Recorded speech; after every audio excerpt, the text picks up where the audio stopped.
excelente noite de terça-feira para você, amigo teleinternauta de todo o Brasil e do mundo. Seja bem-vindo à edição de número 200 do Esporte na Rede. Pois é, em quase 6 anos de programa semanal de 1 hora de duração, 200 edições no ar para você. Você deve estar cansado de ver a gente aí em casa, né? Mas Esporte na Rede está aqui, firme e forte. Esperamos que venham mais 200, mais 600, mais 1000, enfim. Esporte na Rede está aqui para levar você a melhor análise esportiva, a análise esportiva com qualidade. E hoje, um programa recheadíssimo de atrações. Mas não confunda o Esporte na Rede hoje com o programa do São Paulo, da WebTV do São Paulo lá. Mas é porque hoje está bem dedicado ao São Paulo Futebol Clube, você vai entender por que daqui a pouco.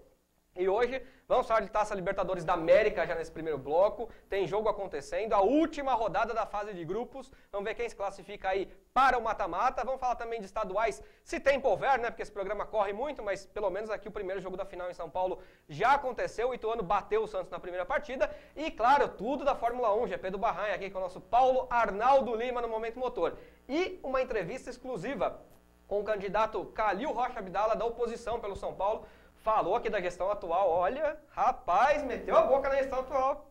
Você vai acompanhar aqui a entrevista daqui a pouquinho. Mas participe e fique com a gente, Esporte na Rede hoje mais que especial, afinal não é todo dia que se comemora 200 programas no ar. Não é, Luciane e Bruno? Boa noite. Exatamente, Leandro, boa noite a todos, a nossa plateia de pessoas todas conhecidas aqui hoje. Boa noite ao Paulo Arnaldo, ao Mário que está aqui mais uma vez e aos nossos convidados que já o Leandro apresenta para você aí de casa. Para você uma ótima noite e claro, participe aqui do programa com a gente, você participa pelo Facebook ou se não também pelo site da UpTV. Lá tem um formulário, você manda então a sua pergunta, manda com o seu nome, manda a sua cidade para que a gente possa identificar você aí de casa. E temos também uma pergunta da noite para você, que antes eu quero avisar que se você está assistindo a reprise do programa, entre lá no seu e-mail, mande um e-mail para a gente, também participe pelo e-mail, que é o seguinte, é o pgmesportenarede@gmail.com, pgmesportenarede@gmail.com, está aí na sua tela para você. E a pergunta da noite, que infelizmente o site da UpTV ainda não está com a opção enquete, então você responde pelo Facebook, tá certo? Ou se não, manda uma mensagem também pelo site com a resposta. A pergunta de hoje para você é a seguinte, hoje o Esporte na Rede completa então 200 edições aí para você, e você que sempre acompanha, o que você acha do programa, tá? Então, o Esporte na Rede hoje completa 200 edições no ar, você que sempre nos acompanha, o que você acha do programa? Você então manda aí a sua dúvida, a sua opinião, manda a resposta da nossa pergunta da noite e participa com a gente. Lembrando também, você de casa, que algumas pessoas me perguntaram, o site está há pouco tempo no ar, se você tiver algum problema de travamento, tenha paciência, atualize sua página que tudo dará certo, você vai conseguir assistir o programa ao vivo, tá? E claro, a sua participação é sempre muito importante, participe com a gente. E se não, qualquer coisa, o link também vai estar amanhã para você ver a hora que você quiser. Fique com a gente nesta noite. Repito, não é todo dia que a gente faz 200 programas aqui no ar, então participe com a gente. E aí na pergunta da noite, você pode esculachar a gente aqui. Você acha que o programa é uma porcaria, pode falar. Você acha que o programa é bom, pode falar também, não tem problema. A gente está aqui para ouvir crítica e assimilar. Não é, Paulo Arnaldo Lima? É isso aí, Leandro Martins. Muito boa noite, tudo bem? Boa noite, Luciane. Aos nossos convidados, que daqui a pouco o Leandro vai apresentar. E boa noite a você, internauta. Bom dia, boa tarde. Se você estiver tomando café da manhã agora e vendo o VT do programa, se você estiver almoçando. Uma boa, né? Acordar com o Esporte na Rede. Opa, uma maravilha. O Esporte na Rede, 24 horas lá para você assistir a qualquer momento. 200 já, meu? 200. Estamos ficando velho, hein? Meu Deus do céu. Bom, meu destaque hoje, a gente vai falar do Momento Motor, obviamente, lá do GP de Fórmula 1, mas foi realmente, essa corrida foi de tirar o chapéu, né? Até você comentou lá da corrida, no Facebook. Pois é, foi bem legal mesmo. O circuito do Bahrein é um circuito bem legal mesmo, é um dos circuitos novos assim que eu aprecio bastante. E não foi só a Fórmula 1 que foi interessante, a GP2 também, que é aquela categoria que também corre junto com a Fórmula 1 em algumas etapas, também foram com várias ultrapassagens, foi bem bacana mesmo. Uma pena que o nosso representante brasileiro não começou tão bem. Nós temos lá o Felipe Nasser, que acabou na segunda corrida, porque são duas corridas, uma no sábado e outra no domingo. Na corrida do domingo ele fez a pole position. Na verdade, com o resultado do sábado ele conseguiu largar da primeira posição, mas aí na largada deu problema lá no carro, ele não conseguiu manter a primeira posição. que acabou terminando a corrida mais para trás, não conseguindo a primeira vitória que ele está buscando já há alguns anos aí nessa GP2. Mas é isso, nós vamos falar um pouquinho mais da Fórmula 1 claro. no momento motor. Até eu vou dar pitaco hoje, porque eu assisti a corrida e gostei muito. Eu assisti para ver como é que os pilotos fazem as tangências ali, porque agora eu tô com o simulador em casa, né? Jogo lá o videogame, eu preciso ver. Mas no Bahrein eu fui bem. No Bahrein é uma corrida que eu gostei. Agora o GP da Malásia, meu pai do céu. O GP da Malásia é horroroso. Curva, né? Não tem condição de fazer aquele GP. Mário Cardoso, boa noite. Seja bem-vindo novamente ao Esporte na Rede. Boa noite, Leandro. Boa noite, Luciane. Boa noite, PA, convidados, aos companheiros, amigos que fazem o Esporte na Rede. É um prazer estar aqui.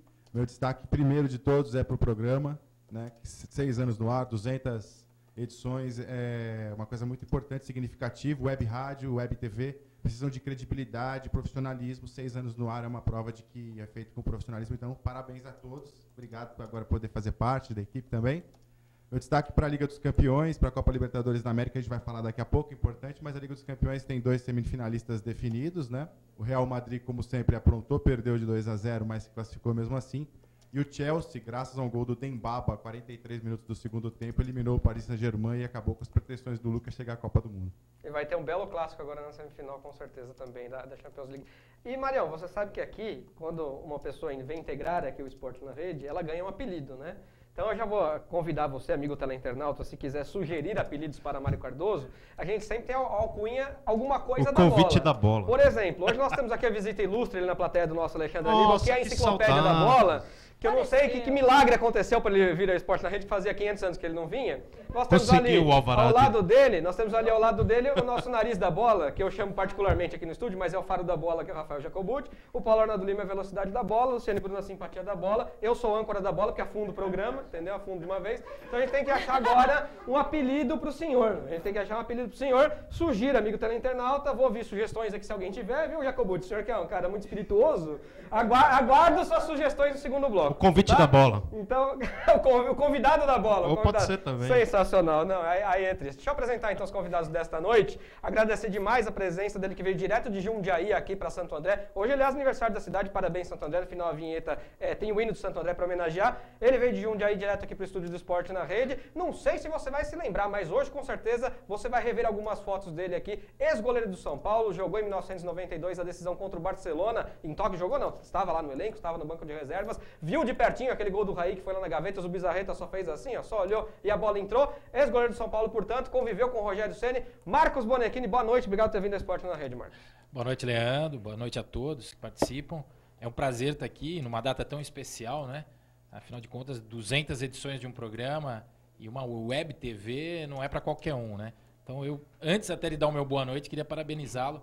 Nesse momento é um prazer estar aqui. Muito obrigado, uma edição bastante especial. Então, você já viu aí, ex-goleiro do São Paulo. Tem ali, ó, você deve estar vendo no cenário aí, um livro do São Paulo que a gente vai anunciar aqui. A promoção já está na nossa fanpage. A gente vai sortear aqui no dia 22 de abril. Então você já pode clicar lá e participar. Depois eu vou pedir para a Ana mostrar para você, mostrar em close ali. A Ana, que é a nossa convidada também dessa noite. Ana Carla Portela, jornalista e amiga querida. Obrigado, Aninha, por ter vindo aqui de novo.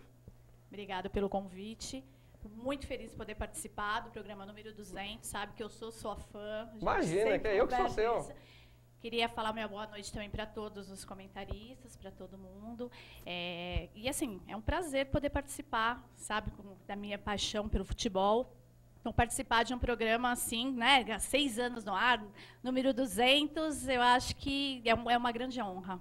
200 edições pra gente é uma vitória, não tenha dúvida. Então, pra gente começar bem esse Esporte na Rede aqui, deixa eu só passar pra Luciane e Bruno pra falar placares, porque temos Libertadores da América. Depois a gente vai passar a rodada certinho pra você, mas antes eu quero mostrar vinheta as ou fotos. sem vinheta? Vai, Aníbal, vai! Libertadores! Beleza. Luciane e Bruno, quantos estão os jogos? Fala quem está jogando aqui, agora. Então, primeiro tempo, tá? Estamos nos 24 minutos do primeiro tempo. Vélez e Universitário 0-0 até o presente momento. E vamos ver agora o Temos outro também aqui. Atlético Paranaense jogando Exatamente. Agora. Primeiro tempo, então, 17 minutos do primeiro tempo. The Strongest e Atlético Paranaense 0-0 também até o presente momento. Tudo 0-0, portanto. Então, é um jogo difícil. O Atlético decide hoje classificação. Precisa lá, pelo menos, né, conseguir um bom resultado. Passa com empate, né? Com empate. Será? Hoje vai estar todo mundo dentro do gol. Bom, mas vamos mostrar aqui algumas fotos do Bonechini pra gente poder comentar. Olha, Bonechini, vamos relembrar o tempo que você era novo lá. Brincadeira, você é novo ainda, pô. Mas olha lá, ó. Ali é no avião, é isso?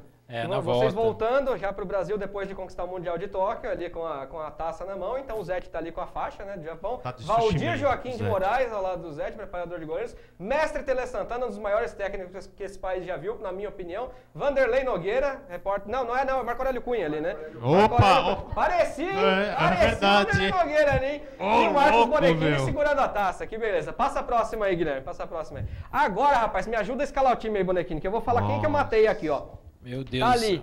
Essa é Foto 92. 2. Dinho, primeiro jogador ali. Zete. Zete. Aí eu não sei quem é. Lula. Lula, Macedo, Ronaldão, você, Moraci Santana ali embaixo, Palinha, Pintado, Valber e Miller. E aí eu não sei quem é antes do Miller ali. Esse é o Mauricinho. O Mauricinho era um Mauricinho. ponta de Limeira e que, inclusive nessa excursão, a gente teve em Barcelona. Aí deve ser no estádio do Atlético de Madrid, se não me engano, ou é no Sarriá. Tereza Tereza Herrera. A gente tinha feito um jogo no Tereza Herrera um pouco antes do Mundial, 4 meses antes do Mundial, em que a gente goleou, inclusive, o Barcelona lá por 4-1. E o Cruyff se encantou com esse rapaz aí, o Maurício. Era um ponta-direita habilidoso, velocista, e perguntou depois do jogo quem era esse Pelezinho de São Paulo. Que beleza. Passa a próxima aí, Guilherme. Agora lascou. Agora tem bastante gente. Agora, pra enxergar, tamo velho aqui. Ajuda aí, Ana, por favor. Hein? Você conhece os caras também, ó. Então eu vou matar aqui. Vamos falar quem que eu matei. vendo ali Primeiro o ali é o Cerezo. Gilmar zagueiro. Toninho Cerezo. Uhum. Vitor. Palinha. Aí lascou, não Mário sei quem Tilico? Mário- Mário Tilico. Ronaldo Luiz. Ronaldo Luiz. Não, é Ronaldo Luiz. Quem é depois Ronaldo Luiz? Macedo. Macedo. Macedo? Eu não consegui, tinha matado ali. Aí quem é? O Valber, certo? Tá com cara de Valber. Depois, Valber zagueiro, né? o Valber zagueiro. O último lá, não sei quem é, da ponta direita lá. Você tá forçando a minha vista. Não, o Miller tá embaixo. O Miller tá lá embaixo. é. Não é o O Miller Miller. tá- Cara, não sei quem é, mas tudo bem. Vamos embora. Quem que eu matei mais aí? Aí sim, depois tem o Miller tá mais embaixo, que é aquele terceiro ali, eu acho. Ó. Leonardo, Na né? segunda fileira, o terceiro da esquerda pra direita. Os dois primeiros também não sei quem são. Lá embaixo do lado dos goleiros é o Leonardo. Acho que tem o mas- Cuca. Não, calma, ali, né? aí vamos pela sequência. Aí depois do Miller tem alguém que eu também não sei quem é. Aí tem o Ronaldão de novo. Aí esses outros dois também não sei quem é. Ajuda aí, bonequinho. Adilson, Ronaldão, Lula e o Carlos Alberto. Aê, olha lá. Aí lá embaixo estão Cafu, Elivelton... Taldinho, Dinho, Suélio. Dinho, Cafu, Suélio, não é o Cafu, Elivelton. Cafu, Elivelton, Dinho, Suélio, Cafu, Rogério Elivelton. Ceni. Rogério Ceni. Olha o Rogério Ceni Olha o com Rogério, cabelo, com cabelo. gente, com franja quase. Essa é Aí o histórica. Zete, você. Aí eu não sei quem é, KT. Raí Pintado. KT. É o KT. KT, Raí Pintado. Ou seja, você não é fraco não, né, Bonic? Você tem alguma história pra contar da Libertadores? Vamos fazer o seguinte, eu vou mostrar aqui a rodada dos grupos da Libertadores e a gente vai falar de Libertadores com você. Não tanto aqui dos grupos da classificação, porque a gente vai dar prioridade pro convidado, que é mais bacana. Vamos tacar a Libertadores já, Guilherme? Só pra gente mostrar então quem tá jogando e a classificação. Bom, a Luciane já passou então pra gente aí no Hernando Siles. Estão jogando The Strongest Atlético Paranaense, tá 0x0 por enquanto. E Vélez Universitário no Rossel Amalfitani 0x0 também. Hoje ainda às 10 tem Cerro Porteño e Deportivo Cali no General Pablo Rojas e O'Higgins e Lanús no El Teniente, 10 horas, vamos lá. Tocar esse barco rapidinho. Na quarta aí, ó, amanhã, São Lourenço e Botafogo, no Nuevo Gasômetro, também decidindo vaga para a próxima fase. União Espanhola do Chile, Independente Del Valle do Equador no Santa Laura. Esses dois jogos, 15:08. Às 10 tem Flamengo e Leão no Maracanã. Será que vai dar mais um Maracanã pro Flamengo? Não, rapaz. Bolívar e Emelec no Hernando Siles, lá em La Paz. Vamos lá, para a próxima página. Ainda na quarta, ainda 10 horas, Defensor Sporting, Universidade de Chile, no Luiz Franzini, e Cruzeiro e Real Garcilaso no Mineirão. Cruzeiro também jogando aí a vida na Libertadores. Aí a rodada ainda continua na quinta, você está vendo aí Atlético Mineiro e Zamora da Venezuela no Independência, 5:30 da tarde, mesmo horário para Nacional do Paraguai e Santa Fé da Colômbia no Defensores del Chaco. Aí, pode ir para a próxima página, é a última página já, tem Peñarol e Anzoátegui no Centenário, 15:08, eliminados os dois. Que feio, hein, Aníbal? Peñarol ser eliminado na primeira fase. Arsenal de Sarandi e Santos Laguna se enfrenta no Julio Grondona, 15:08 também. Às 10, mais duas partidas para encerrar essa fase de classificação. Newell's Old Boys pegando o Atlético Nacional de Medellín, Colosso del Parque, e Grêmio enfrentando o Nacional do Uruguai na Arena Grêmio. Classificações para você. Então, ó, o que cada um precisa? Estão jogando Vélez e Universitário. O Vélez está classificado já, certo? Está 0x0, cada um levando um pontinho. O Vélez está indo a 13. Atlético Paranaense e The Strongest estão jogando, também estão empatando. Com isso, o Atlético Paranaense se classifica em segundo. Vamos lá, próximo grupo. União Espanhola tem 9, Botafogo tem 7, Independiente 5 e São Lourenço 5 também. Aí tá tudo aberto. Tá tudo aberto e vamos ficar para essa rodada de hoje, aliás, de amanhã. Vamos lá, mais uma. Lanús, esse grupo tá uma maravilha, hein? Lanús 7, Cerro 7, Deportivo Cali 7 e O'Higgins 6. Aí tudo Aí é pode loteria. acontecer. Quem ganhar, passa. Vamos lá. Grupo 4, Atlético Mineiro 9, Zamora 7, Santa Fé 5 e Nacional 5. Também tá um pouquinho complicado ali. Atlético vai pegar o Santa Fé, né? Já classificou, hein, então. Já classificou. Vamos lá para a próxima fase. É o próximo grupo. Grupo 5, Defensor do Uruguai tem 10, Universidade de Chile 9, disputa a última vaga aí, Cruzeiro com 7 e o Garcilaso com 3. Cruzeiro precisa ganhar do Garcilaso e torcer aí para um resultado ruim da Universidade de Chile. Vamos lá para o grupo 6, o Grêmio já está classificado e aí vão disputar a segunda posição, o Newell's Old Boys, o Atlético Nacional de Medellín, o Nacional já está eliminado, Nacional do Uruguai. Os times uruguaios, que horror, hein, Penharol, Nacional, tá tudo... mas 2 times horríveis. Para, grupo 7. Bolívar tem 8, Leão tem 7, Leão seu primo aí, ó. Vai disputar amanhã com o Flamengo vaga direta, que também tem 7, e o Emelec tem 6. Então, ainda tá tudo meio aberto também. E o último grupo, o Santos Laguna já classificado com 13, Arsenal também já classificado com 9, e as posições inclusive vão ser essas mesmas, um primeiro e outro segundo. Penharol eliminado 4 e Deportivo Anzoátegui 2. Então, a gente vai tentar comentar um pouco de Libertadores, mas eu quero falar aqui com o Bonequini, para você contar um pouco de história de Libertadores, Bonequini, você que viveu esse clima, que todo mundo falava, hoje tem muita câmera de televisão, os árbitros até têm que ficar um pouco mais na dele, mas antes era meio pega pra capar e o árbitro deixava o jogo correr, né? Conta a história que você tem curiosa de Libertadores pra gente, por favor. Pois é, 92 foi a volta do São Paulo para a Libertadores e o primeiro título, né? E eu falo que foi uma aventura, né? A gente jogou até na primeira fase na Bolívia. Então fizemos uma aventura na Bolívia, em Oruro, que o torcedor corintiano lembra aí com pesar, e acho que todos nós, né, pelo incidente, né, que ocorreu recentemente, e contra o Bolívar em La Paz. E nós fomos, eu me lembro que a gente foi feito todo um planejamento, inclusive pelo grande fisiologista da época, era o Turíbio, né, e o Moraci, para que a gente se adaptasse o mais rápido possível à condição da altitude. Você jogaria a 3.800 metros de altitude em Oruro e 3.600 no estádio em La Paz.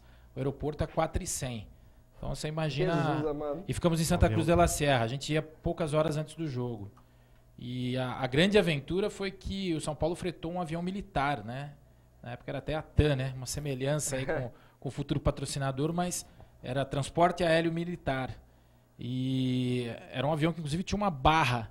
Você segurava com a mão, sentado com a mão, e era ele era um bimotor, turbo-hélice na realidade, né? Um turbo-hélice. E ele tinha autonomia de voo de 4.500.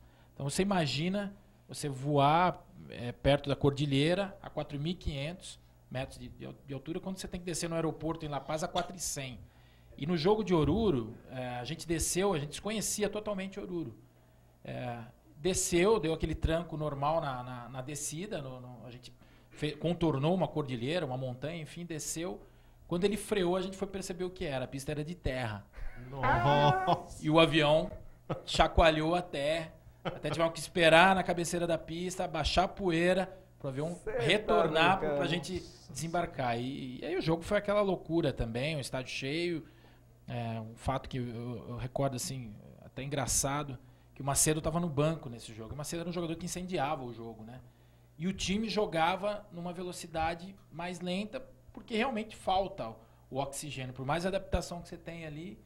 E no intervalo o Teleo chamou para entrar no jogo. O jogo, se não me engano, estava 0-0. O Macedo tem histórias ótimas com o Tele, né? Não, se for contar aqui, dá um livro. O Macedo dá um livro. E o pessoal todo chamou ele e falou: Macedo, cuidado com a velocidade, você é um jogador que impõe muita velocidade, afoga. Então, mantém um ritmo um pouco diferente do que você joga normalmente. E o Macedo entendeu isso? Não entendeu nada, né? Com 15 minutos, ele tinha dado passe para 2 gols. Só que ele caiu na beira do campo e não levantou mais. Ele foi substituído. Corre médico com oxigênio e tal. Com 15 minutos. Ele jogou 15 minutos, deu passe para 2 gols. Ajudou a decidir a partida e um abraço, né? Decidiu e veio embora. Quer dizer, foi muito legal.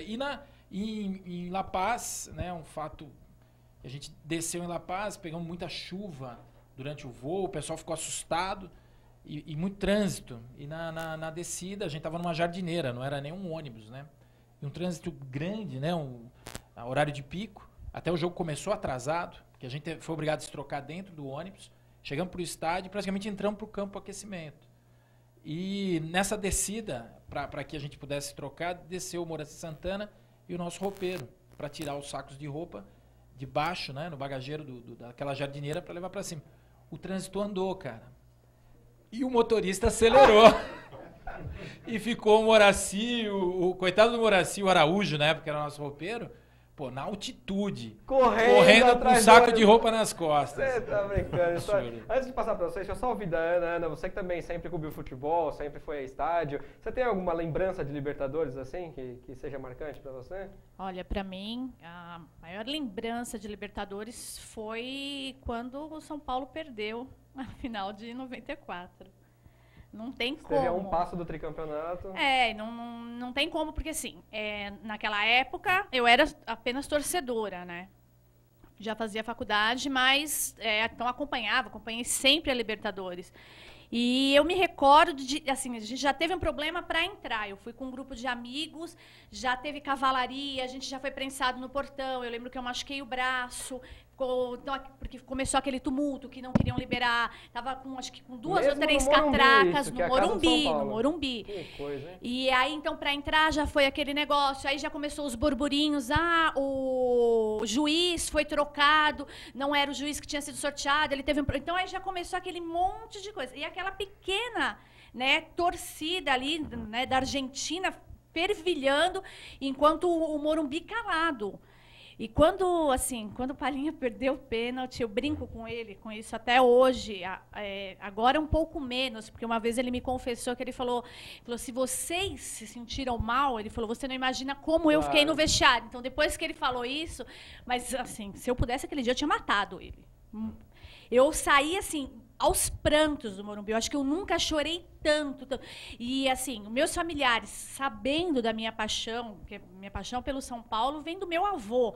A minha tia, a minha avó, morava em Presidente Prudente. Eu lembro que eu cheguei em casa, eram quase 2 horas da manhã. Eu cheguei e ela ligou. Eu falei, nossa, aconteceu alguma coisa? Ela falou, não, eu quero saber como você tá, porque eu imagino que você deve ter chorado.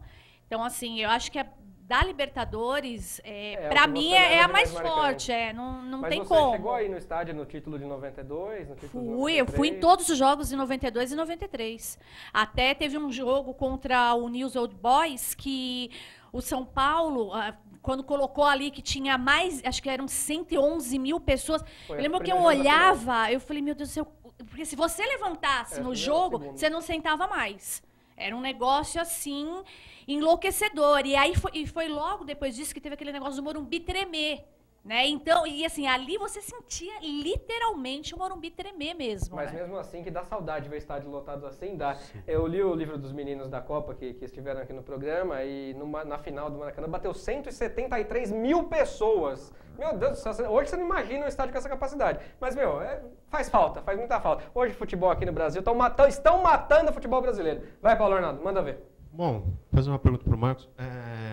Aquele momento do Mundial, quando você soube que você ia para o Mundial de Interclubes, como que foi tudo isso lá no São Paulo? Qual foi a grande lembrança lá no Japão, daquele time? Conta para a gente um pouquinho desse momento tão importante para o torcedor São Paulino. Bom, acho que a gente começou a viver o Mundial logo depois dessa conquista aí, né, com o News.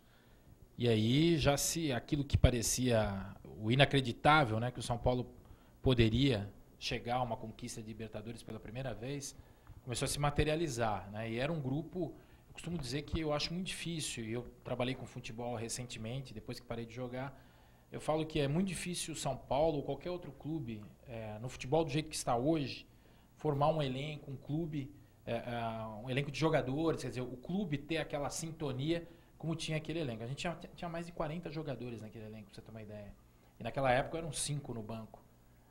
Eram 16, no máximo 17 para o jogo para um ser cortado. Eram 2 substituídos só naquela época também? Eram 2 substituições. 2 substituições. Então, começou a se respirar, né, a questão do Mundial. A chegada do Cerezo, logo em seguida, que tinha perdido a Champions League para a equipe do Barcelona, pela Sampdoria. Né? O Dinho se agregou a esse time também depois. Eu acho que foram os principais reforços. O Lula chegou, que é o zagueiro, inclusive foi meu companheiro de quarto lá em Tóquio. Né? O resto era aquele elenco. A gente começou a respirar e fomos entender a repercussão, porque a gente não vivia o mundo da globalização, a internet, enfim. A gente foi entender o que a gente ia enfrentar nos torneios de verão, que a gente foi em agosto para a Europa jogar especificamente na Espanha. E aí a gente cruzou já com o Barcelona no torneio Teresa Herrera, né? E a gente tinha feito um jogo muito ruim, o primeiro jogo contra o Peñarol, até pela tensão, né? De um jogo internacional, nesse nível, a gente tinha jogado. E não jogamos bem. E muita gente ficou meio desacreditada achando que a gente seria goleado pelo Barcelona 4 meses antes do Mundial. E foi o contrário. O time se superou, venceu, enfim. Mas aquilo pra gente não valia muito, porque o Barcelona vinha era o início da temporada, é pré-temporada para eles, né? E o time foi, né? Se formatando, aquela luta sadia dentro do grupo para ver quem viajaria, né? A lista final, todo mundo com frio na barriga. Eu me lembro que a gente estava na final do Campeonato Paulista, a gente jogou o primeiro jogo do Palmeiras aqui e já viajou. A gente foi se preparar uma semana antes do Mundial. O Barcelona chegou 2 ou 3 dias depois que a gente, né? Então, esse clima que envolvia, a gente sabia que tinha condições, já conhecia um pouco do Barcelona, seleção da Europa, guardadas as devidas proporções, até pela forma do futebol hoje mais rápido, mas o estilo de jogo era o mesmo, né? Uma seleção, enfim. E confesso, assim, duvido que alguém tenha dormido a noite anterior desse jogo. E aí é toda a história que você já conhece. A magnitude é muito grande, é difícil. Fala, Marião, faz uma pergunta aí, manda lá. Legal, fazer uma pergunta. Primeiro, eu fui acompanhando cada história do Tricolor aí que eu pude acompanhar. Não sou São Paulino, mas tenho muitos amigos e um grande amigo. Inclusive, quando terminou o jogo São Paulo e Barcelona, ele estava na casa dele, a gente estava começando a dirigir, ele não tinha carta ainda. E aí eu liguei para a casa dele, aí Paulão, quer que eu te leve lá na Paulista para comemorar? Vamos, vamos! Aí ele foi, subiu no meu carro, a gente foi comemorar na Paulista, ele São Paulino, eu não. Mas uma festa linda, maravilhosa e tal, só ouvindo as histórias. E queria aproveitar a presença da Ana Carla. Tem foto disso pra gente ver, hein, Marião? Você na Paulista comemorando com a torcida de São Paulo, era digno de foto falar, aqui. Não, mas o Mário já é velhinho, hein? Eu já dirigia naquela época. Dirigia naquela época. E se eu soubesse que eu ia ser jornalista esportivo naquela época, eu teria fotografado, que seria um prazer mesmo para minha história, para mim ter uma foto daquele dia. Queria aproveitar e pedir a Ana Carla que falasse um pouco, você comentou sobre o jogo de 94 e tal, que foi realmente muito sofrido para muitos amigos, eu vi muita tristeza e tal, mas queria que você falasse um pouco da sua relação com o Tele Santana. Você estudou sobre o Tele, fez um trabalho sobre ele, não é isso? Eu fiz um documentário sobre o Tele Santana. Falar de Tele Santana é meio complicado, né? Porque, apesar de tudo, apesar da mudança do futebol que a gente vê, para mim, Tele Santana não tem igual. Para mim, ele é um ícone, como para muita gente, né? Como jogador, o Pelé é um grande nome. Para mim, como treinador, Tele Santana é sem igual. Como o Marcos comentou, ele tinha assim, um time que dificilmente, né, o São Paulo vai conseguir. Por quê? Qual era a magia do Tele? Porque muita gente compara o Tele com as Copas de 82, 86, onde ele tinha grandes nomes, como Zico, Falcão, Sócrates, Renato Gaúcho, Cerezo, e acabou que a gente tem aquela super frustração da Copa, que não perdeu o primeiro da Itália, depois perdeu da França. Mas eu acho que a magia do Tele com o São Paulo foi pegar jogadores que até aquele momento eram desconhecidos, eram rejeitados em alguns clubes, como aconteceu com o Cafu, que não passou em várias peneiras. Então, quer dizer, ele conseguiu pegar um grupo que até então... O Cerezo mesmo veio com um olhar desconfiado para o São Paulo. Sim, ele pegou um grupo até então, assim, simples. Não vou usar a palavra medíocre, mas ali eram desconhecidos. Descredenciados, o que ele transformou esses caras? Eram caras que jogavam a bola, no olhar eles se entendiam. Entendeu? Era um negócio assim fantástico. O que ele conseguiu fazer ali, tudo bem, o Raí era irmão do Sócrates, mas até então o que era o Raí? Entendeu? O Leonardo já tinha feito um relativo sucesso no Flamengo, mas também jogou muito, o Cafu jogou muito. O Zete tinha sido desprezado pelo Palmeiras. Ronaldão. Assim, só para resumir rapidamente, eu acho que uma coisa que é bem característica, senão eu vou ficar citando 200 mil nomes aqui, mas o que ele fez com o Júnior Baiano, quando ele trouxe o Júnior Baiano para o São Paulo. Bom, eu fiquei revoltada quando o São Paulo estava jogando, se eu não me engano, era uma recopa com o Flamengo, que teve uma agressão do Júnior Baiano em cima do Gilmar, que eu falei, nossa, eu lembro que eu estava vendo o jogo, eu falava, não, tem que ir para a delegacia, tem que denunciar esse cara. Não sei o quê. E logo depois o Tele pediu a contratação do Júnior Baiano. E o Júnior Baiano foi para a seleção, e ele foi para a seleção por causa da transformação do Tele. Então, é um cara que ele fazia milagres, sabe? O jogador que teve o Tele Santana como técnico e falar, eu não aprendi nada, me desculpe, ele está mentindo. Eu acho, Ana, e eu disse aqui na semana passada, que o maior mérito do Tele talvez tenha sido conseguir extrair o máximo de cada jogador e ser o primeiro cara a dar o exemplo no grupo, né? O cara chegava cedo, 6 da manhã, tava lá vendo os caras que estavam parando o gramado, estava parando certinho do Morumbi, pra bola rolar. Não, ele era o chato do bem, ele era o chato do bem. Ele punha a mão, para saber se os jogadores tinham dado uma fugida ali do CT, ele ia lá e colocava a mão no escapamento para ver se tinha escapamento quente. Não, entendeu? É um negócio que ninguém faz. E outra, Tele sabia fundamento, coisa que hoje no futebol não se tem. Ele ia lá e ensinava o cara a tocar, ensinava o cara a cruzar, entendeu? Ele tinha isso. Hoje em dia, me desculpe, tem alguns técnicos que eu admiro, mas que não tem esse tipo, sabe? É muito oba-oba. Não existe mais o professor.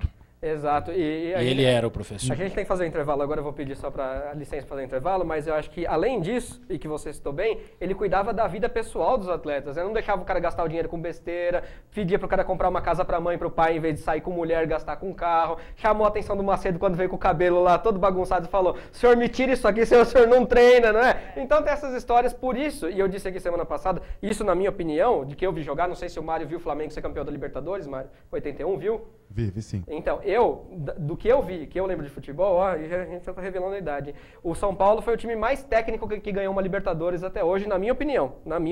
Mas muitos times que você tá falando, mas o São Paulo também foi mais técnico. O Flamengo, o Tele passou pelo Flamengo e deixou um time pronto também, porque depois recebeu um título. Então a mão tá aí. Mas eu tenho uma pergunta polêmica sobre o Tele no segundo bloco, a gente vai fazer uma pequena pausa, daqui a pouquinho o Esporte na Rede já tá de volta.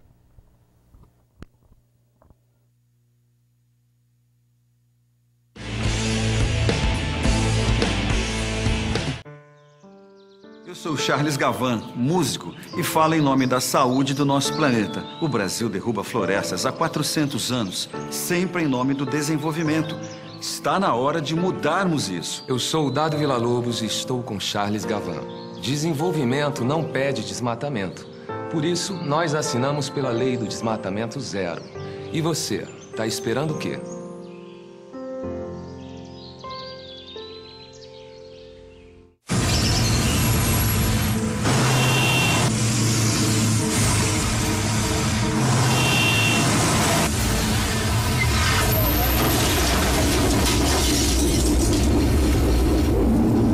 Placa destruída. Em pouco tempo está de volta. Lesão cerebral pode durar uma vida. A vida é mais frágil sobre duas rodas. Moto é preciso saber usar, é preciso respeitar. Ministério das Cidades, Governo Federal.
Deitado eternamente em berço esplêndido, ao som do mar e à luz do céu profundo. Fulguras ao Brasil, florão da América. Iluminado ao sol do novo mundo. Do que a terra mais garrida. Teus risonhos, lindos campos têm mais flores. Nossos bosques têm mais vida. Nossa vida em teu seio mais amores. Assine a petição pela lei do desmatamento zero. Eu assinei. E eu também assinei. Eu assinei. Abrace essa causa. Assine.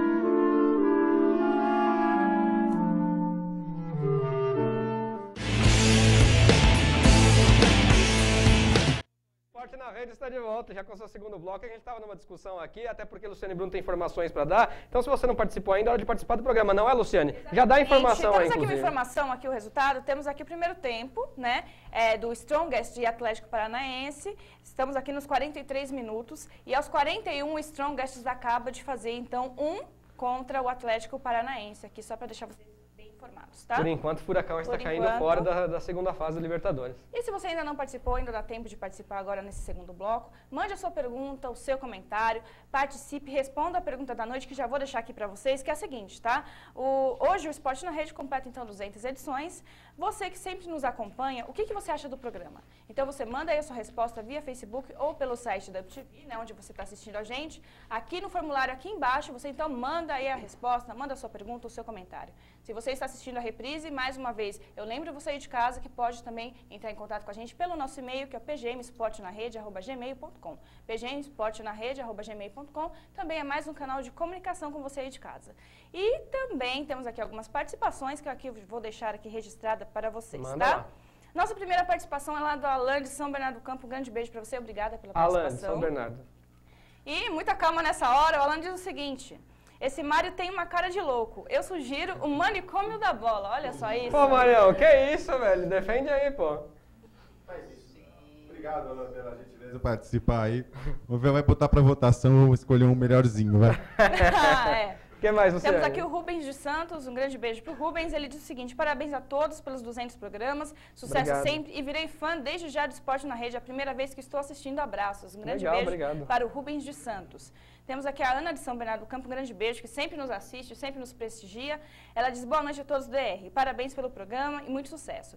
Desejo mais 200 programas de análise esportiva de qualidade. Beijos a todos, em especial ao Leandro e à Luciane. Obrigado. E o que eu acho do programa é que realmente é o melhor da web e vocês merecem estar na televisão aberta. Um grande beijo pra você. E aí o negócio é mais embaixo, né?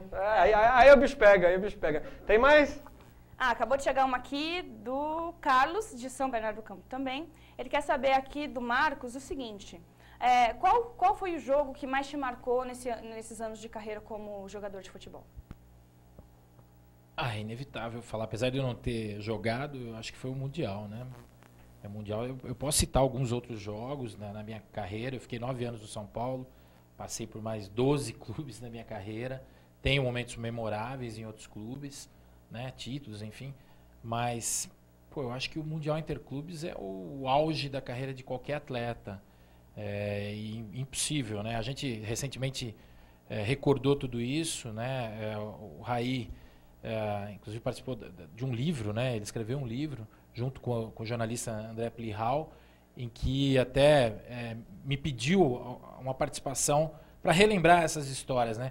E como foi gostoso isso, né? Você relembrar esse momento, para mim é o mais marcante, é o Mundial Interclubes de 92, sem dúvida nenhuma. Pergunta que eu falei que ia fazer para vocês dois sobre o Tele, antes da gente chamar a entrevista de Jacobucci exclusiva aqui para o Esporte na Rede com o Dr. Calil Rocha Abdala, candidato à presidência de São Paulo pela oposição. Se bem que agora, viu, Jacobucci, a situação já elegeu a maioria do conselho, vai dar situação mesmo, mas a gente vai ouvir a entrevista do mesmo jeito.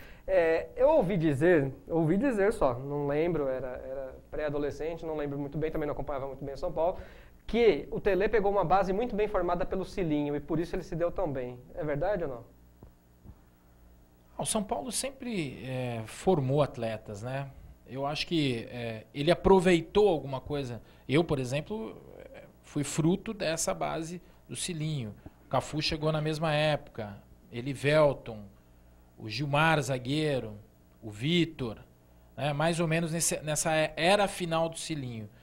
Mas é impossível a gente não falar que o Tele foi quem lapidou essas pedras brutas, né? Você pode dizer porque você viveu, né? Posso.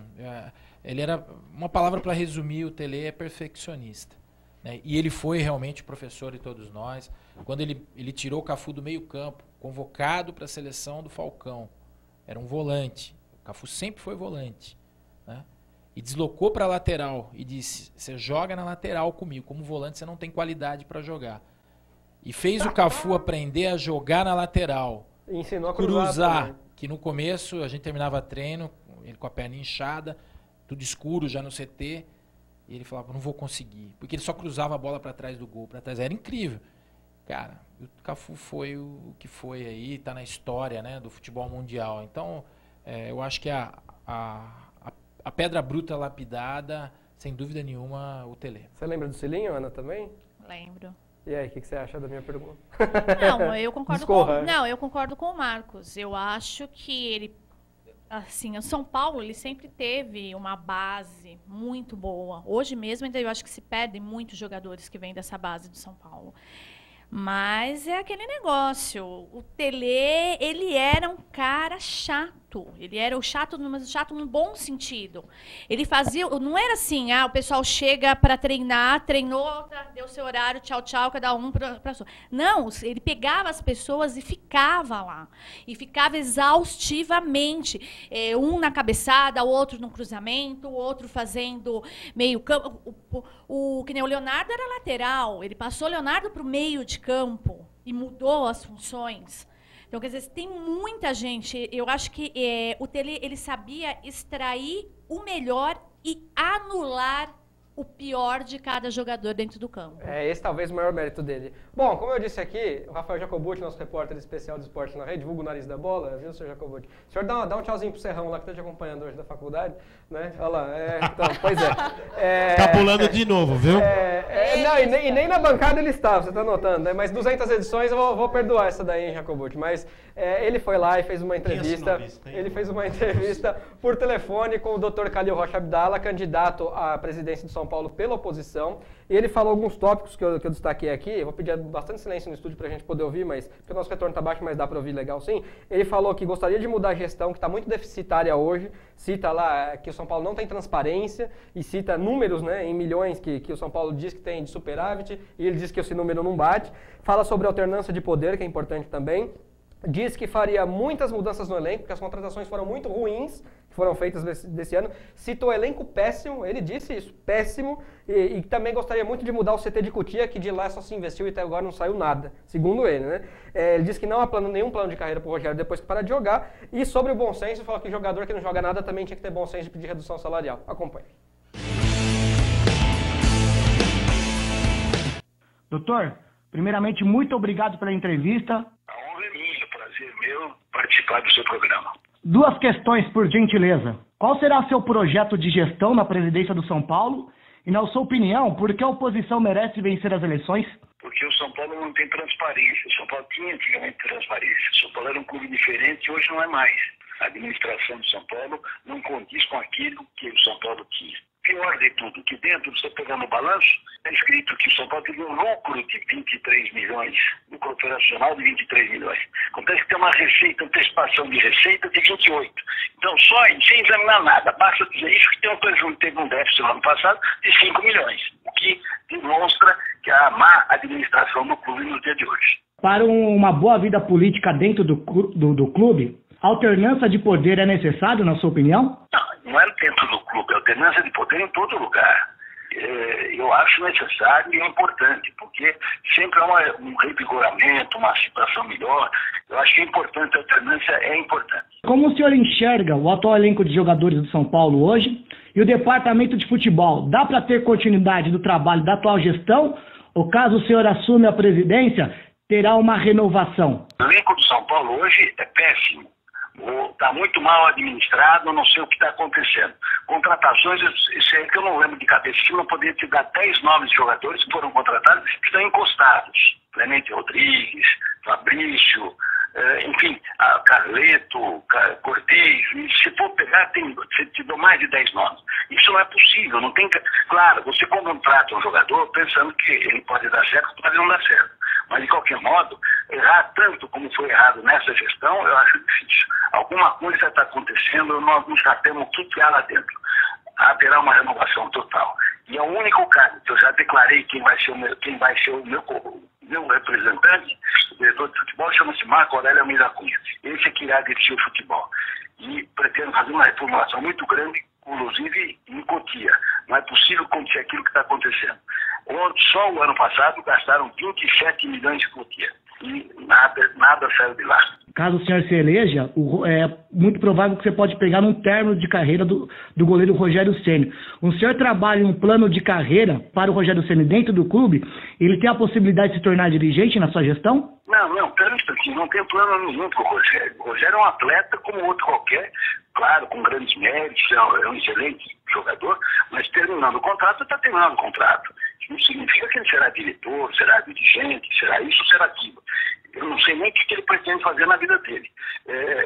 Se algum comentário que ele poderia ser um péssimo, mas não sei. Dentro do São Paulo, por enquanto, não. Deixa eu terminar o contrato. Eu não vou prometer nada para ninguém que está jogando, que tem um trabalho, que é empregado do clube, para deixar alguma coisa garantido antes. Isso não posso fazer, não pode nenhuma. Depois de terminar o contrato, vamos conversar e ver o que é possível fazer. Está pegando fogo, né, no nosso futebol, é sobre o Bom Senso FC, né? Este movimento. O bom senso vai ter um pouquinho de bom senso também e reconhecer que quando os jogadores não estão jogando nada, tem uma redução no salário, né? Você não acha? Esse lado é muito importante. Porque só para entender o que o bom senso pede, o que eles pleiteiam, melhoria no pagamento, mais isso, mais aquilo, isso eles são de defender também o jogador pequeno, o jogador que não tem a fortuna que eles têm. Porque todos que participam do bom senso são jogadores de renome, jogadores com elevados salários.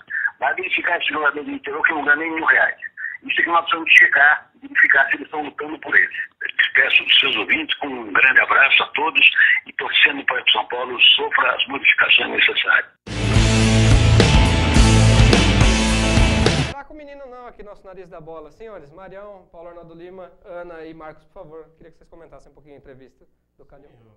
Até com base no que foi dito durante a entrevista, e esse CT lá de Cotia, o que vocês avaliam? Foi realmente um tiro no pé aí do São Paulo? Ou realmente, o que vocês na sua época tinha Cotia, aliás? Não tinha, né? Era só... Porque o São Paulo sempre já tinha uma estrutura no CT da Barra Funda, né?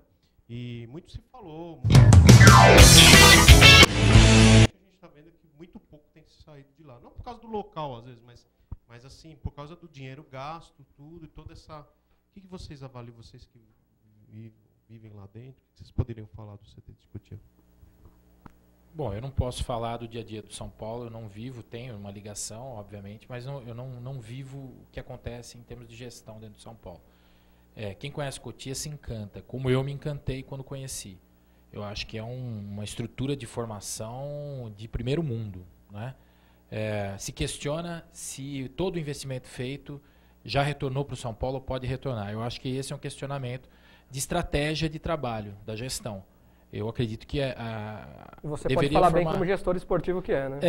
Um pouco. Eu tive uma experiência de 3 anos agora, né, no Paulista Jundiaí, fazendo a gestão total, do departamento profissional do clube, um clube formador, né, por característica. Então a gente pode falar um pouquinho dessa linha. E o São Paulo também foi formador. Dizer que de Cotia não saiu nada, eu acho que só o Lucas já é um exemplo do contrário, né? Acho que o São Paulo hoje tem alguns meninos surgindo aí, uma geração como o Bosquila, como esse João Schmidt, outros meninos que estão surgindo aí, outros que estão tendo oportunidade da equipe de cima. Talvez pudesse ter mais atletas formados no elenco principal, ter uma filosofia, uma metodologia para isso, né? E isso tem que acontecer no decorrer do tempo, ter um planejamento estratégico, talvez por um período determinado, curto, médio, longo prazo. Eu, particularmente, defendo Cotia, sim. Agora, obviamente, dentro de uma gestão de aproveitamento. E falar um pouco do bom senso, eu sou até um pouco suspeito, porque eu tenho um envolvimento com o pessoal do bom senso também, né? E as pessoas estão distorcendo um pouco o que está acontecendo com o bom senso. Na realidade, quando se fala que os jogadores ganham salários astronômicos, realmente, mas ninguém obriga nenhum dirigente a assinar esse contrato. Quem negocia, paga e promete altos salários são os dirigentes. Então, o próprio bom senso hoje, nas propostas do bom senso, eles falam em calendário, em fair play financeiro, e dividindo e aumentando esse tempo de trabalho, porque o clube do interior hoje, os atletas jogam 3 meses por ano no Brasil, né, 3 meses por ano, eles estão fazendo uma proposta de um calendário para que haja pelo menos 10 meses de atividade. E se propõe, inclusive, dentro dessa política de mercado, a ter que fazer concessões e renegociar valores de salário. Aliás, eu acho que isso deveria estar já incluído dentro desse fair play financeiro, a responsabilidade do clube na hora de fazer salário e o contrato do seu jogador. Que, aliás, é que quando o clube arrecada mais, pode pagar mais. Quando não arrecada tanto, teria que pagar menos. Luciane Bruno, você tem informação importante aí, né, pra gente? Exatamente. Bom, temos aqui, então, um placar de Strongest e Atlético Paranaense, 1-1 até o presente momento. Estamos aqui no intervalo entre o primeiro tempo e o segundo, e até o momento 1-1. Temos também o outro jogo aqui ocorrendo no presente momento, que é o Vélez e Universitário, 0-0. Estamos nos 2 minutos do segundo tempo até o momento. Já começou, portanto. Marião, o Calil falou aí que considera o elenco do São Paulo péssimo. O que você pensa a respeito disso? Diz que contratou muito errado também, citou lá o Fabrício, o Cortez, enfim. O que você achou? Acho que o São Paulo, o Marcos estava falando aqui com propriedade, ele já teve lá. O São Paulo costuma fazer várias contratações ao longo de alguns anos para montar o elenco vencedor, né? Foi assim com o elenco que foi campeão pela primeira vez da Libertadores do Mundial. Depois foi assim no elenco que foi tricampeão brasileiro em sequência com o Muricy. Vai contratando os destaques de várias equipes e tal. E vai montando, contrata 5, 2 não certo, vai embora, volta. Quando ano que vem contrata mais 5, vai montando o time e aí consegue construir um elenco vencedor. É óbvio que você vai citar um elenco que tem o Rogério Ceni, que tem o Alexandre Pato, que tem o Luiz Fabiano, que tem... Esse é grande jogador, para a gente não ficar enumerando em sequência, assim, não pode dizer que o elenco do São Paulo é péssimo, né? É claro que precisa de algumas peças importantes ainda para jogar um futebol mais competitivo, para ser apontado como grande favorito, porque favorito sempre é, né? O São Paulo tem grandes jogadores. E quanto ao CT de Cotia, eu tive a oportunidade de conhecer, visitar as dependências do CT, é uma coisa espetacular, né? O São Paulo faz um trabalho maravilhoso. Foi citado o caso do Lucas, que foi um exemplo de case de sucesso absoluto, né? É claro que às vezes os resultados do trabalho ficam um pouco aquém do que você gostaria, mas o que o São Paulo faz em Cotia é sensacional. E os clubes seguem o São Paulo. Passaram a implementar estruturas parecidas com as de Cotia para obter resultados no futuro. E o São Paulo está no caminho certo. Acho que a questão mais... por conta da eleição, ficou essa metralhadora giratória aí, bem próxima, uma semana, né? Mas eu acho que é mais por aí. São Paulo não precisa de tanta gente assim para fazer um time... Eu só queria falar uma coisa, tudo bem, o Lucas realmente pagou, né, todo o investimento, mas existe uma distância já há um bom tempo, não por causa do CT da Cotia, obviamente, claro, o investimento mas existe já há um tempo que o São Paulo também deu uma emperrada, era também um exemplo em categorias de base e tudo, e deu uma emperrada nos últimos anos. Juvenal teve uma edição de Copa São Paulo aí que contratou meio time aí, começou a pegar jogadores de outras equipes, deu até confusão isso aí, né? Mas foi briga interna que aconteceu isso, foi devido à briga interna. O problema de Cotia, acho que o maior problema que eu vejo é a má administração, porque não foi só o Lucas, o Oscar também saiu de Cotia, o Piazon também saiu de Cotia. Casimiro. Então, quer dizer, não é, né, a gente fala o Lucas... Talvez o problema é a transferência de lá para o profissional. Como está sendo feito isso? A gente tinha um profissional muito sério dentro das categorias de base do São Paulo, que ficou por anos trabalhando ali, e hoje já não faz mais parte do elenco, que é o Baresi. Que é um cara super sério, você pode falar melhor que eu. Nessa minha época de gestão dentro do Paulista, em 2012, eu fui buscar o Baresi. O São Paulo me emprestou o Baresi para ser o técnico profissional do Paulista, né? E eu sempre levava jogadores do São Paulo, da base do São Paulo, apostando que você sabe que é bem formado. E aí eu vou compartilhar do que você falou. Talvez o aproveitamento em cima não está sendo feito da forma adequada. Se for colocar em números, em porcentagem, né, talvez a conta ainda não feche. Pouca gente sabe, mas o Hernani Brocador, apesar de não ser formado no São Paulo, já foi praticamente 19 ou 20 anos para lá, passou por esse processo. O Hernani de lá veio para o Paulista, no nosso time, e depois rodou, acabou indo para o Mogi e agora no Flamengo. Eu fiz um jogo do Hernani com a camisa do Paulista de Jundiaí, lá em Jundiaí. Só para fechar essa parte da entrevista, eu queria que a Ana mostrasse ali o livro de São Paulo, mas antes, Ana, queria só que você respondesse para chamar o momento motor, que a gente já está chegando no fim do programa, infelizmente. Por que você acha que o São Paulo errou tanto nas contratações esse ano, Ana? Eu acho que teve uma influência externa. Não posso assegurar isso, mas a impressão que eu tenho... É uma opinião da jornalista Ana Carla Portela. Eu acho que teve muita coisa externa por fora. Eu acho assim, o São Paulo está errando muito em relação à administração. Essa última gestão do Juvenal foi assim uma tragédia. Então eu acho que o erro do São Paulo está partindo de cima. Eu acho que está tendo muita interferência de empresários dentro do clube. Eu nunca vi tanta gente sendo contratada indo direto para o departamento médico. Tem hora que você não sabe se aquilo é time de futebol ou se é hospital de recuperação.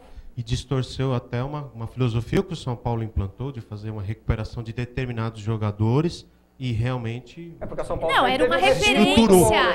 Fez uma coisa muito legal e de repente o São Paulo era uma referência. Os jogadores se machucavam na Europa, vinham se tratar no São Paulo e muitas vezes até davam um samba depois de voltarem a jogar no São Paulo. Hoje em dia está todo mundo correndo. Verdade. Aninha, mostra o livro aqui pro Gepeto, por favor. Vou pedir que você mostre aqui. Esse livro a gente está sorteando lá na nossa fanpage. Você participe, tá? Clica lá na nossa fanpage, tem o link certinho. Você clica lá em Quero Participar, curta a nossa fanpage e pronto, você já está concorrendo. Vai receber em casa aí Almanac do São Paulo, oferecimento do Zé Renato Sátiro Santiago aqui pra gente. Escreveu em parceria com mais um autor, mas ele que deixou o livro aqui com a gente. E você aí está concorrendo, portanto, dia 22 de abril, sorteio. Obrigado, viu, Ana? Bom, hora então de sair um pouquinho do futebol e falar, ó, da velocidade. Hora do nosso Momento Motor.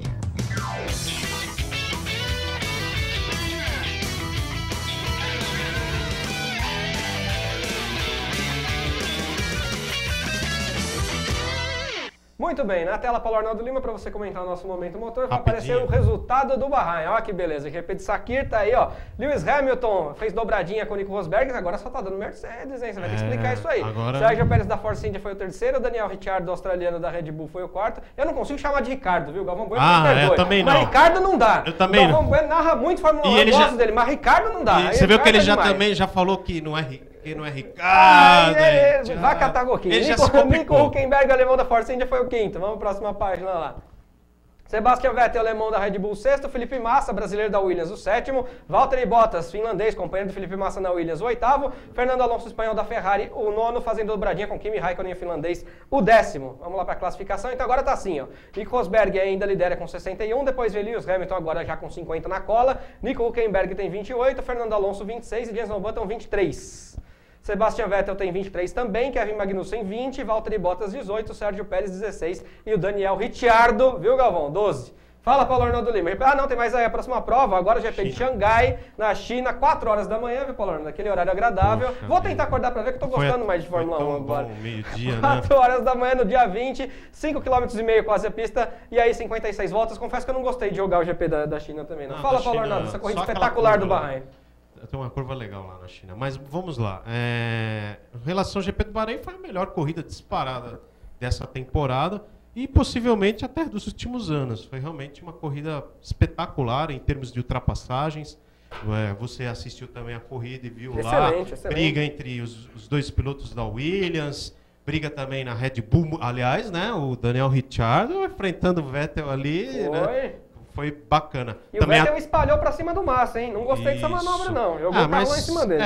Faz parte. Tá dentro do jogo, também faz parte. A espalhadinha é método. Mas foi uma espalhadona, ele jogou o Massa lá pra fora da pista, pô. É método, entendeu? Bom, tem também a Force India, também, que teve uma briga muito boa entre o Pérez e o Hülkenberg. E lá na frente, a Mercedes está tendo um domínio, ninguém consegue alcançar a Mercedes, está sobrando mesmo. E só teve aquela briga, né, do Rosberg com o Hamilton no final da corrida por causa do safety car, daquele acidente lá do Gutierrez com o Maldonado, né? O Maldonado deu um kick no carro do Gutierrez, ele deu uma voltinha no ar, né? Deu uma capotada. Foi um acidente até feio, né? O Maldonado, aliás, a Lotus, viu? Meu Deus dos Lotus e Ferrari. Fazendo capotar. Vou falar uma coisa, viu? A Lotus, bom, não é mais carro de Fórmula 1, eu não sei o que é aquilo. E Ferrari, aí todo mundo falou, nossa, o Alonso está comemorando a nona posição. Conhecendo bem, o Alonso estava ironizando a porcaria do carro que ele tem nas mãos esse ano. O Alonso vai morrer e não vai conseguir conquistar o título pela Ferrari. Mas eu curti muito a corrida que eu vi e não achei o barulho do motor tão ruim não, viu, Paulo? Não, é questão de hábito, é costume mesmo. Claro que o V8, meu amigo, é muito melhor. Sou fã de V8, falei aqui outras vezes, mas é questão de hábito. Acho que o mais importante, acho que a Fórmula 1 devia isso, porque as duas primeiras corridas não foram tão bacanas. E assim, o mais importante, que isso sem interferência de ordem de equipe, e acho que é isso que deve permanecer, porque é muito chato esportividade falar, o outro está com os pneus novos, facilita a briga das próprias Mercedes, né? Liberaram e foi legal, eu tenho certeza que quem assistiu viu uma belíssima corrida, quem não Deixa viu... eu te perguntar uma coisa, o presidente da Ferrari tinha ido a essa corrida o Luca justamente de Montezemolo, para questionar, falando que, né, não tinha perdido a emoção, ele quebrou a cara? Quebrou, né? Quebrou a cara. E ele, acho que quebrou a cara também vendo que a Ferrari tá com um desempenho também pífio, que ele disse que saiu até na metade da corrida. Não aguentou, pegou o helicóptero lá, o Luca de Montezemolo. Olha, a Ferrari realmente... Ele devia colocar o rabinho entre as pernas e sair de lá envergonhado, isso sim, pelo olha, carro que a Ferrari tem. torcedor ferrarista, acho que a Ferrari... E você vê o Kimi Raikkonen como tá apanhando do carro também. Não tá fácil a coisa lá na Ferrari. 9º e 10º. Luciano e Bruno, informação pra gente fechar já o Esporte na Rede. Temos aqui, então... segundo tempo, né, entre Vélez e Universitário. Aos 10 minutos do segundo tempo, então, o Vélez acaba de fazer 1 Vélez e 0 Universitário. Bom, batendo aí com o primeiro do grupo. Antes da gente fechar o Esporte na Rede, da Santos ou da Ituano, domingo? Mário Cardoso. Pra mim, essa molezinha de pergunta? Não, é pra todo mundo, antes da gente fechar. Eu acho que o Santos, eu gostei muito da vitória do Ituano, por ver um bom trabalho ser coroado, né? Mas eu acho que o Santos vai ser campeão. E aí, Paulo? Eu também eu sigo o Mário. O Mário falou uma coisa na nossa transmissão lá pela Web Rádio Esporte na Rede. O Santos não teve os 2 laterais titulares. E eu acho que o Santos não repete um jogo, vai tentar, né, furar aí esse bloqueio do Ituano. O Santos ainda continua favorito, mas foi até bom. E se ganhar por um gol de diferença, vai pra pênalti, é isso? Foi esse bom regulamento perder, do Campeonato Paulista. Tô começando a acreditar que foi bom perder para também chegar lá e mais focado nesse segundo jogo. Os jogadores do Ituano jogaram esse primeiro jogo correndo atrás de todas as bolas, não dando carrinho será em tudo, fácil. jogando para lateral, jogando para fora. Eu ainda acho que não será fácil, mas o Santos vai conquistar esse título. Mais 15 segundos sobre o Ituano. Teve um lance do segundo tempo, o Ituano podia ter feito o segundo gol. Foi, ali se fizesse 2-0 ia complicar. Mas eu acho o contrário. Se o Ituano fizesse 2-0 naquele momento, ia entrar fechado contra o Santos no Pacaembu para tentar segurar o resultado. Ia perder a espontaneidade de jogar. Eu acho que entrar só com 1-1, só com 1-0, pro Ituano foi melhor. Imagina, vai entrar retrancado do mesmo jeito, pode escrever aí. Marcos, dá o quê no Pacaembu, domingo? Vou ser corporativista com os meus amigos, né? Juninho Paulista e Doriva. Mas falando sério, eu acho que o Ituano vai fazer o que por muito pouco o Santo André não conseguiu. Eu acho que o Ituano leva essa, vai ser um jogaço. Acho que o Ituano joga de uma forma diferente para um time pequeno, encaixou, né? Não tem medo, joga com a bola no chão, sai de trás com a bola no chão, marca como ninguém, está consistente. O Santos é uma excelente equipe, é o grande. E pela diferença até financeira, eu diria que o Santos é total favorito. Mas eu acho que dá Ituano. Aninha, você que adora futebol, vai estar ligadinha? Quanto vai dar? Vou fazer essa... vai trabalhar, então maravilha. Mais legal ainda. Eu acredito que... eu acredito e espero que dê Ituano. Até para coroar um profissionalismo que está faltando nos outros times. Então, com uma administração do Juninho Paulista bacana. Há 5 anos ele vem ali trabalhando, vem colocando o clube no eixo. Então, eu acho que isso... para mim seria perfeito para mostrar de exemplo, principalmente para os grandes, que as coisas não estão legais, que eles precisam estar repensando. E o time do Ituano tem o técnico mais educado do campeonato, né? Porque o Doriva não fala um palavrão. E eu acho que o Doriva... Prendeu com o Tele também. Não, e assim, eu ia falar, ele segue uma linha ali em relação aos jogadores, em relação à cobrança, em relação a estar com os jogadores também, que vai seguindo um pouquinho tênue para o lado do Tele Santana. E o Juninho deu uma entrevista muito legal, eu acho que foi no Sport TV, que ele falou assim, a gestão lá, minha como presidente, jogador para vir jogar no meu clube tem que passar por mim antes. Eu avalio a contratação, pode até o empresário trazer, mas eu que vou avaliar se vai jogar aqui, então não tem essa de indicação não. Gestão profissional no futebol falta muito. Tomara que se for para o bem do futebol, se for para vingar uma nova classe de dirigentes, que o Ituano seja campeão paulista no domingo, então. Luciano e Bruno, acabou a edição 200 do Esporte na Rede, infelizmente. Quero dizer, Leandro, boa noite para você. E dizer que é um prazer estar aqui participando dessas 200 edições do programa. É sempre um prazer estar aqui com vocês. Quero deixar aqui meu boa noite para o Paulo Arnaldo, para o Mário, que agora não é mais convidado especial, agora é definitivo. O convidado da bola, cuidado. Melhor do que manicômio, vai, Mariana. Claro, né? Para nossa plateia, para os nossos convidados, né? Boa noite ao Marcos, Ana, Carla. Foi um prazer conhecê-los. Espero que vocês tenham muito sucesso, né, nessa trajetória de vocês, profissional e pessoal. E vocês de casa, muito obrigada sempre pela participação nesses 200 programas, né? Eu, como aqui meu papel é sempre receber a sua participação. Para mim é um grande prazer e quero agradecer sempre o seu carinho, o seu amor pelo programa, que tem muita gente aqui fiel. Mandar um beijo aqui para a Juliana e para a Ana, que estão aqui sempre ligadinhas. Um beijo para todo mundo, uma ótima noite. E terça-feira tem mais Esporte na Rede para você. Uma ótima noite, um grande beijo. Valeu, Luciano. Obrigado. Paulo Arnaldo Lima, edição 200. Já era, hein? Morreu. Passou. Já estouramos 4 minutos já. Então vamos lá. Uma boa noite a você, internauta, que está nos vendo ao vivo. Valeu demais a vocês também. Muito obrigado, foi legal também. Uma pena, apenas 1 hora, né? A gente tem muitos assuntos para falar, principalmente do São Paulo e daquele momento tão importante do São Paulo com o Tele Santana. Bom, e até a próxima, né, Leandro? Até aí, o GP da China, depois do GP da China. Tá bom, tá certo. Então até... O senhor volta com a gente. Valeu. Valeu. Marião, obrigado mais uma vez por ter vindo, viu, Manicômio? Quer dizer, convidado da bola. Valeu, Marião.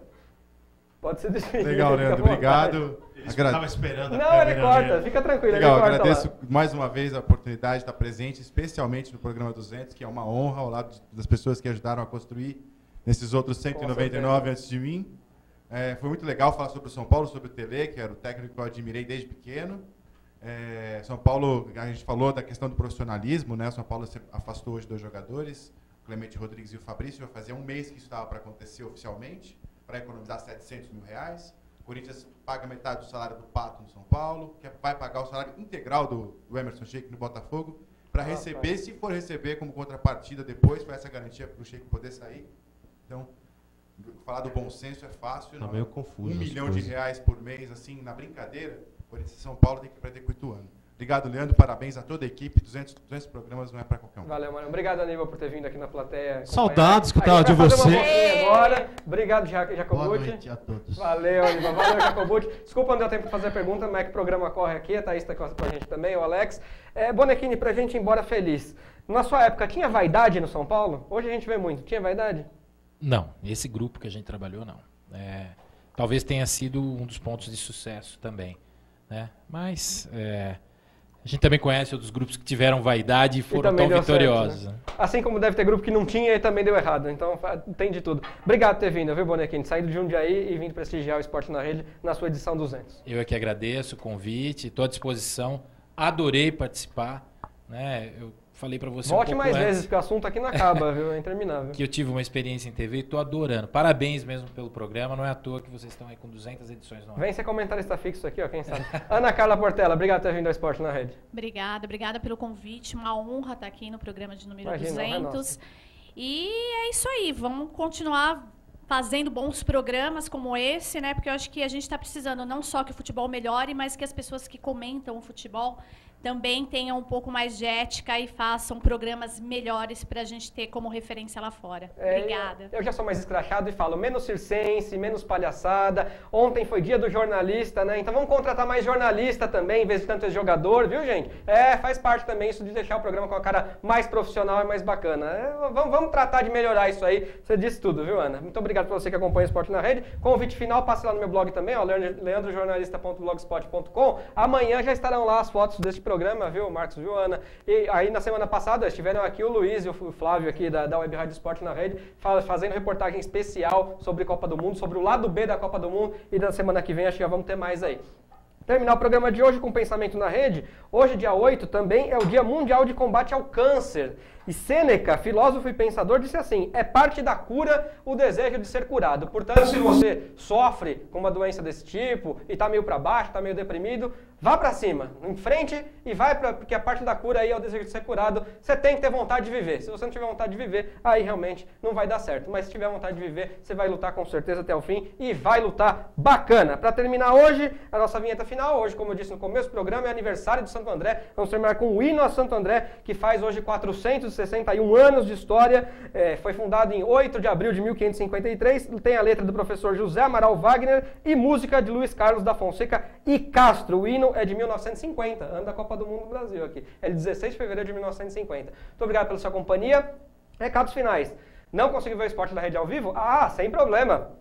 Entre lá, uptv.com.br clique lá em mais vídeos, você vê a hora que você quiser, porque ele fica armazenado lá no YouTube aqui da emissora. Ou então, esportenarrede.org, clique lá em edições anteriores, também vai ficar lá no nosso YouTube para você ver a hora que você quiser. Encontro ao vivo com você toda terça a partir das 8 da noite. Muito obrigado pelo carinho, pela companhia. E lembre-se, Esporte na Rede 200, também análise esportiva de qualidade. Tchau.